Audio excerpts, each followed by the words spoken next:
everyone. Welcome again. My name is Vanessa Munoz. I'm the Communications and Event Coordinator at Care Indeed. Thank you for joining us today. I'm pleased to welcome our special guest speaker, Geoff Fong, founder and president of Indie Physical Therapy. Indie Physical Therapy is a provider of in-home therapy services that allows clients to take control of their aging process. Jeffrey received his physical therapy degree from San Francisco State University and UC San Francisco's joint program in 2009. And after 5 years of working in outpatient orthopedics and sports rehab, he directed his next 5 years to help older adults in home health care and found his true passion. So thank you everyone again for joining us today, and welcome Geoff Fong. Hi. All right, so today's presentation is about movement and mobility, a positive impact on the 3Ds of dementia, diabetes, and depression. And I don't think that's the correct order of the presentation, but I always get it mixed up. Let me try to share my screen here. I'm going to try to go pretty fast because I know we have an hour and I want to save some time for questions. The other thing I realize is that because everything's on Zoom nowadays, most people can't see the slides in full life-size reality. So like the text is going to be kind of small. Can you guys see the presentation? Is that working? Okay, great. All right, so I'm Geoff Fong, physical therapist. About me, I love riding anything with two wheels. Love spending time with my family. I am the president and founder of Indie PT. Here's a quote by Martha Graham. She's a dance choreographer. All that is important is this one moment in movement. Make the moment important, vital, and worth living. Do not let it slip away unnoticed and unused. I like that because it sums up why we should be moving, why it's really important to move. So today's presentation is about that. We're going to explore mobility and its importance to daily life. We're going to define the diagnoses of dementia, depression, diabetes, and how each of them uniquely affect mobility and present certain challenges. We're going to learn what the 3Ds share with the general aging process, because I know not everybody in their lifetime will develop these issues, luckily. And we'll hopefully tie it together and see how things are related to the kind of general aging process here. We're going to talk about key concepts for maximizing mobility with age, and also how family caregivers and also professional caregivers can help improve mobility through that process. So what is mobility? Well, literally, it's the capacity or ability to move. When we can't move, it's considered a type of disability. Mobility, when we think about the big picture, brings about a lot of different kind of qualities and benefits to life. You can see some of those ideas here. Most notably, I think, in addition to this ability to move and be part of the world and engage with it, being able to move and move yourself through space is so important for being independent and comfortable, making sure that you can do everything you want to do in addition to the things you need to do. It's incredibly important. So with regard to dementia, dementia is this kind of general, I guess, symptom, or I'm sorry, kind of theme of symptoms. It's not a disease in itself, but oftentimes a family of issues that can bring about issues with memory, thought, and difficulties with social situations. The most common diagnosis for dementia would be Alzheimer's disease, and the risk factor typically increases with age. So that factor tends to double every 5 years if you're over 65 years old. It's expected to rise as far as the general prevalence through the next several decades because of the increase in life expectancy. So dementia often affects mobility because it's affecting the brain. And so in addition to like difficulties with memory, you might get neurological kind of difficulties like Parkinsonian signs where your movements are slowed. You might get decreased grip and trunk strength as a result of the neurological change. Kind of correlated to that would be muscle wasting. So sarcopenia is a type of atrophy where you get less muscle bulk, and so you don't have as much strength. Affected by that is slowed gait speed, so people walk slower, their balance is worse, they can't coordinate their movements so well and so smoothly, and they might also have difficulty with the cognitive aspects of movement and mobility, such as like motor planning. So if you told somebody like, get up from the chair, we're going to walk around this way to the kitchen, they would have potentially difficulties with planning out the steps needed to execute that move. Indirectly, dementia can cause issues with dysphagia, so difficulty swallowing and eating. It can affect, obviously, strength from weakness. When you're not moving as much, you get a decrease in fitness, so people are more tired, easily fatigued.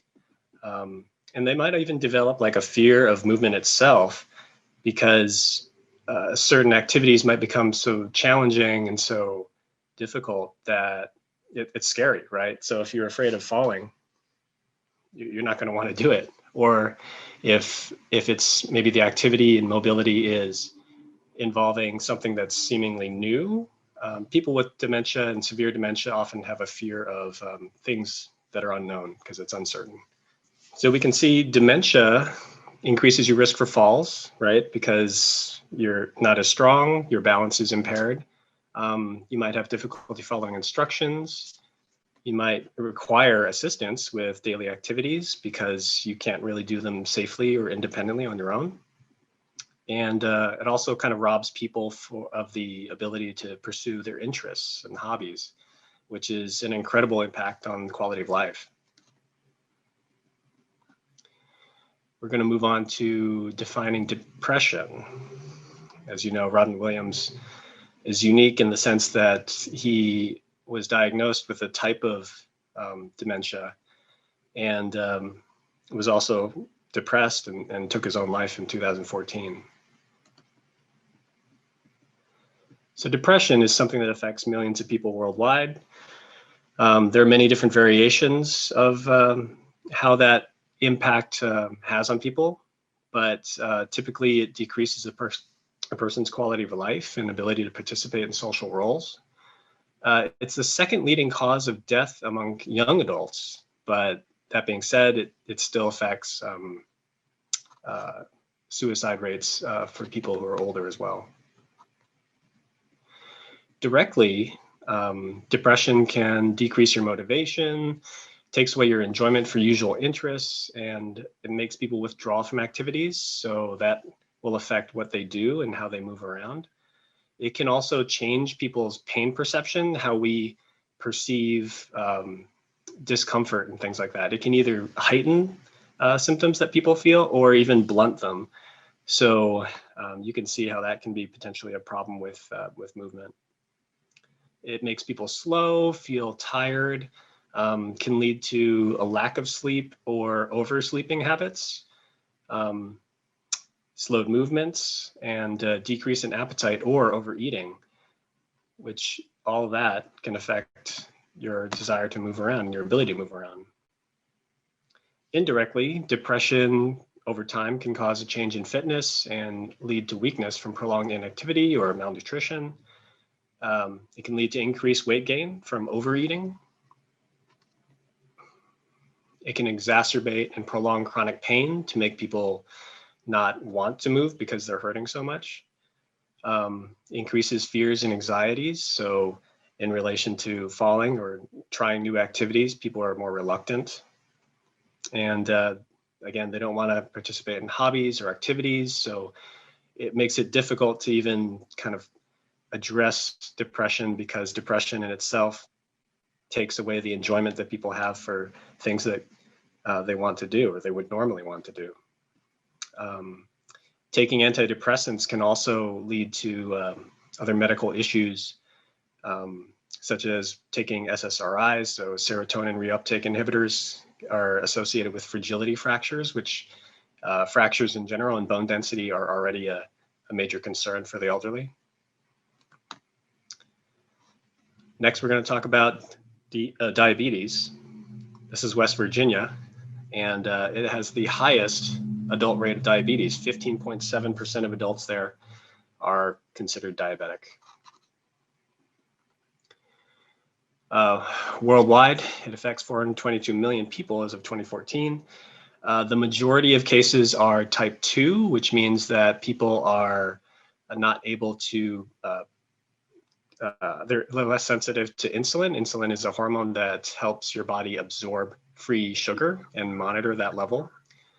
Type 1 is where people are typically born with that issue. They can't produce insulin, so they don't get that kind of control of their blood chemistry that way.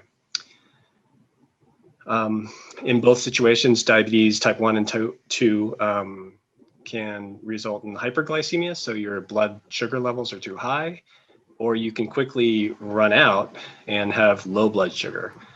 There's just not a good feedback system working there to control it. So how diabetes affects mobility is that directly diabetes over time can cause damage to the peripheral nerves, so they don't work quite as well because of the high blood sugar content. What that means is it can change people's sensation, make them more numb and insensate to feel things like pain or sensitivity, fine touch in their hands and feet. It can damage the retinas, so people can get diabetic retinopathy, which is like a type of blindness, vision impairment. And the fluctuations in blood sugar level can also cause people to be tired or even change their cognition.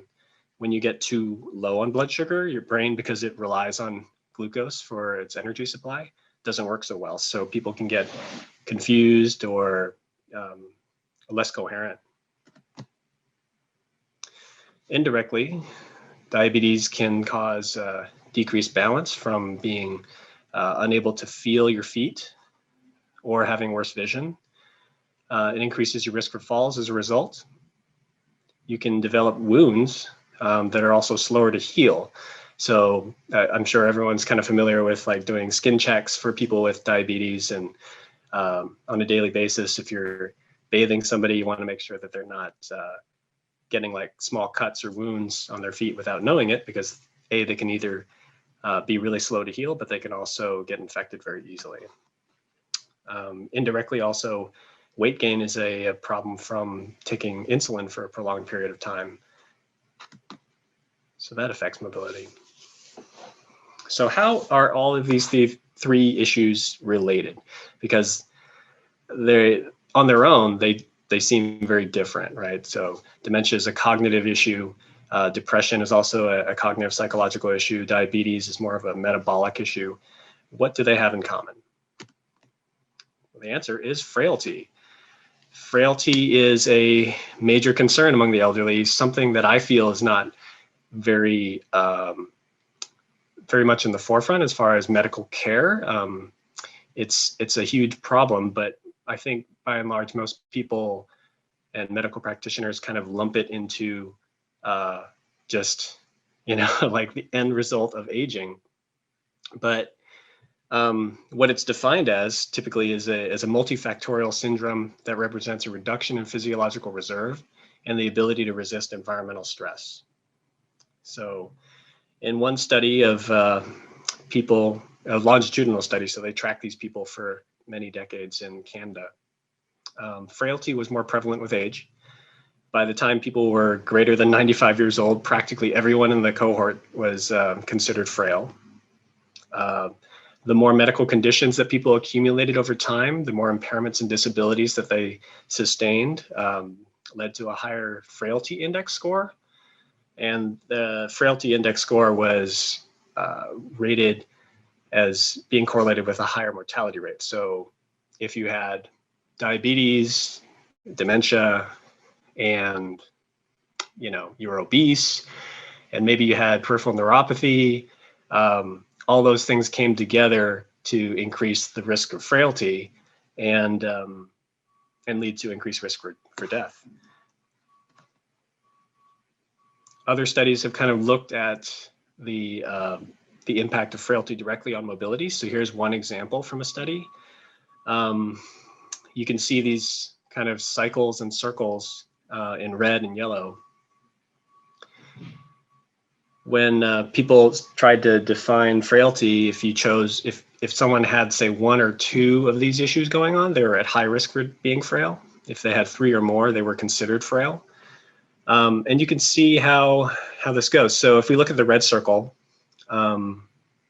say you get chronic malnutrition and decreased activity, well, typically that leads to a cycle of less total energy that you have. You might have some weight loss, which is leading to sarcopenia, which is muscle atrophy. So you lose your muscle bulk and your metabolic rate decreases. Over time, that can lead to the yellow circle, which is consisting of decreased strength. And when you have less strength and you're not able to balance yourself as well, you're not able to walk, you're more likely to fall and injure yourself. If you fall and injure yourself and go to a hospital or some other facility and you're not able to move around as much there while you're recovering, it further predisposes you to more falls and less strength. So you can see how this vicious cycle kind of propagates, and it can get much more complex. This is another kind of model of frailty and the cycles that go on. It can get really complex. I've highlighted in red, you can see dementia, depression, and diabetes, the insulin sensitivity on the right. Those are in there. So those three diagnoses do play a significant role in that issue.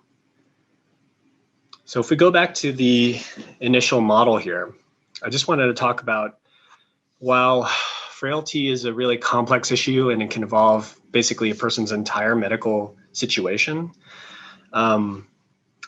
it's not impossible to improve. Some people feel like it's just this downhill cycle where once it's out of control, it's unstoppable.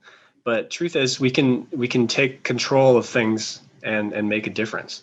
So if we look at that cycle here, if we look at the blue squares on the left, chronic malnutrition and decreased activity, if we just change those to improving diet, so getting better nutrition, and including exercise, you can see the positive impacts it has on those cycles. So you might have more energy because you're increasing your caloric consumption. Your weight might stabilize. You can start to grow muscle again because you're exercising and stimulating that growth.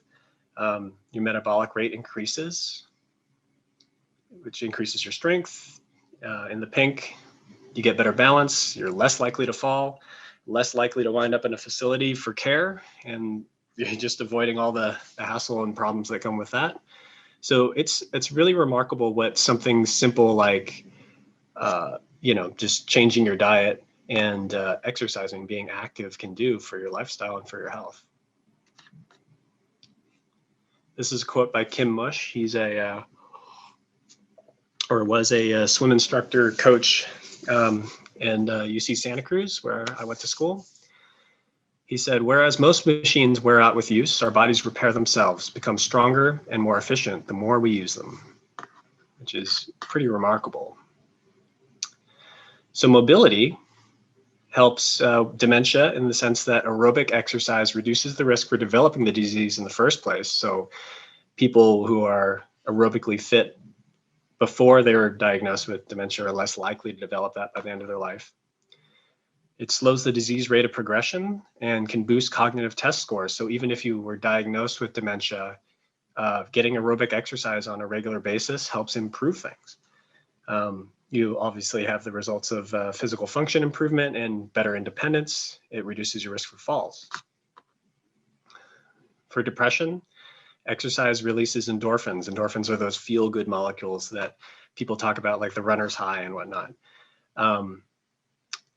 So what they found in some studies is after 16 weeks of exercise, people's depression scores on standardized testing was the same or better as people in a control group who just took medications. Exercise helps engagement and the interaction with the environment, your friends and peers, and helps promote personal interest pursuits. So people feel better because they're being active and involved with things they like to do. Exercise helps diabetes in that you're monitoring or improving your blood sugar levels, you're controlling them better. You get better strength, which helps your muscles grow. More muscle mass means more ability to utilize that free-floating glucose and better metabolize it. And it also improves mental health as well. You can get better balance because you're being active. So even if you had vision impairments or peripheral neuropathy, being able to move your body and exercise those systems can result in better balance. Yeah, so we've talked about weight mobility and metabolism. So early prevention is the key. So obviously, if you have an advanced state of disease or your health is generally quite poor, it's obviously a much harder task to improve things and turn things around. So we all know it's really important to have as healthy a lifestyle as we can while we have our health, and that's really the key here. I wanted to talk about this next concept of the envelope of function. So related to health early on, when we're young, we're able to move around. We have basically no pain, no issues whatsoever. We've got a very large kind of boundary for what we can do and what we're capable of. But as things change and maybe we let things slip a little bit, you start getting pressure upon that envelope, so it restricts it a little bit. So health issues come up, you may become less active, and that starts to limit your fitness. We can't do as much. We start to feel those limits. And over time, if that goes unchecked and uncontrolled, it can really cramp down. And I'm sure as caregivers or people struggling with health, you might notice that there are very strong and very severe limitations that come up as a result for kind of uncontrolled health issues. But by making efforts to change certain things that are within our control, we can expand that envelope and protect our function and capacity to be mobile. Now, how do we be mobile and what are the components of mobility? Well, we kind of break it down into 5 groups, 5 pillars of mobility, which is range of motion, your flexibility, how you can move through space, your balance, so how you support yourself against gravity, your strength, how strong your muscles are to producing force. Power is the ability to produce force in a quick way, so like getting up from a chair. Some people can just pop right up. That requires a lot of power. And then lastly, endurance. So how long we can do things. How long can we sustain things without fatigue? Now, when we think about mobility and trying to improve those 5 pillars, a lot of people think like, well, I just have to exercise, like pick up some weights or go on a stationary bike or something like that.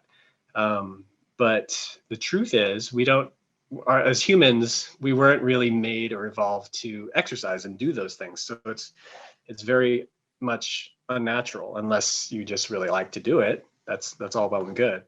But we weren't evolved to go to a gym. We weren't evolved to run on a treadmill. So being active, physically active, and doing things that we enjoy, like gardening, is also exercise. And I think that's a really important point to figure out. So here are some examples of activities that people might do in their daily life. Gardening, brisk walk and talk, sex, or using a stationary bike. You can see how these different activities work on different pillars and why they're so good for health. So now in this last chapter here, we're going to talk about caregivers. This is Dolph Lundgren, action star, action movie star. You have to come to terms with yourself. If you heal yourself, you can heal others. So talking about our capacity to care and taking care of ourselves as caregivers is really important for providing care for somebody who relies on it. This is kind of a soapbox segment, so I'm going to speed through this here. We've got some different professionals here on the screen. There's some foundry workers, I guess, construction workers, and a caregiver. one of those things, one of these careers is much more dangerous than the other, according to the Bureau of Labor Statistics. And you probably can guess which one is the most dangerous. In 1994, hospital workers sustained overexertion injuries nearly double the national rate, so pretty bad. Caregiver injuries in the home health setting exceeded that hospital rate by 25%. That was in 1994. Fast forward to 2018, nursing and residential care facility workers face the highest incidence of non-fatal occupational injuries across every industry.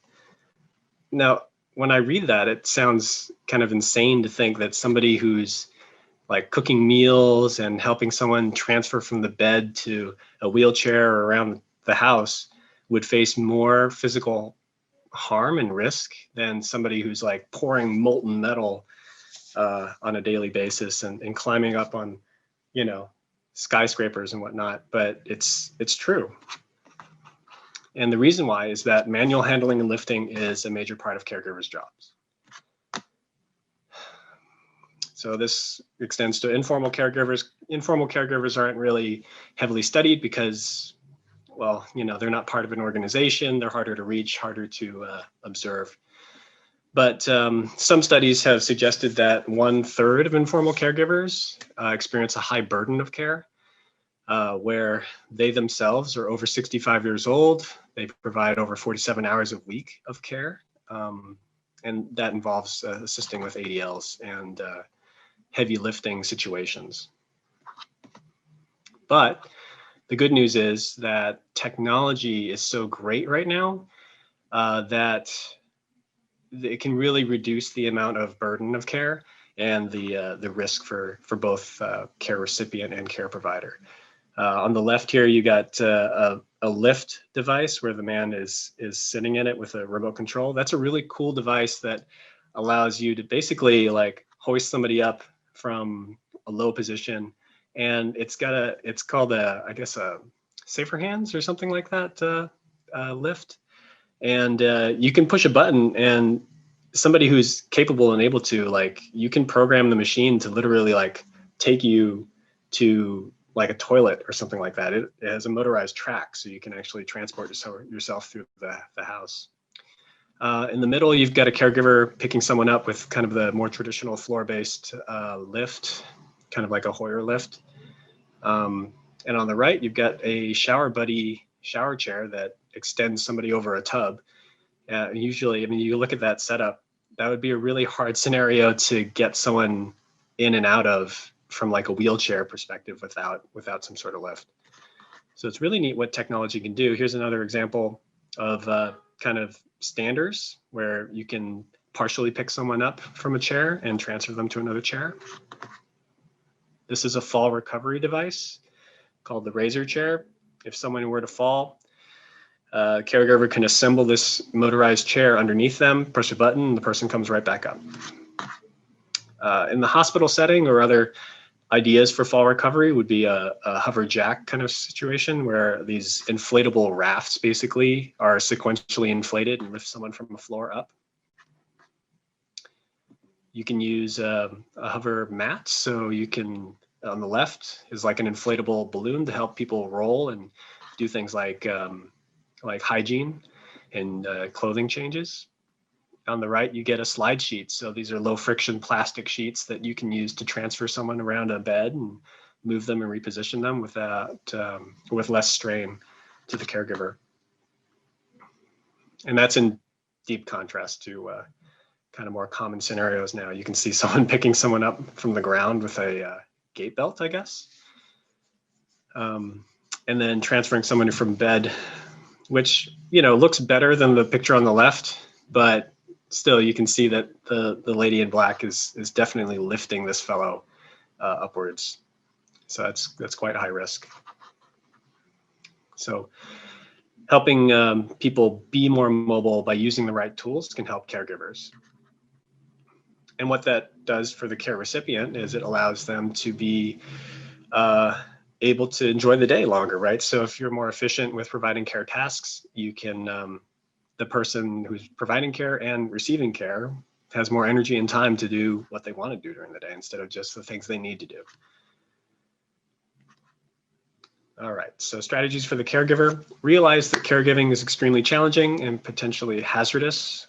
Many tools can make the experience much more enjoyable and safe. Tools don't do anything that if they're not being used. I've been to a lot of facilities where they've got like a fancy lift or something, like it's in the closet and no one wants to get it. It's a waste, so it doesn't do any good if it's not being used. What can help with that utilization is if people are adequately trained and the needs for that person receiving care are properly assessed to pair the right tool with the right person. So in summary, mobility is really critical for maintaining independence and quality of life with age. And while the 3 Ds of diabetes, dementia, and depression are unique, they can greatly increase the risk for frailty, which is something that many people will face in their lifetimes. Maximizing our envelope of function by developing our 5 pillars of mobility help us to mitigate those health issues and promote aging or optimal aging. Modern technology can reduce the burden of care and improve mobility for people receiving that care. So if you need help, Indie Physical Therapy, we provide all the services people might need to improve their aging experience. Here's my contact information and our company website.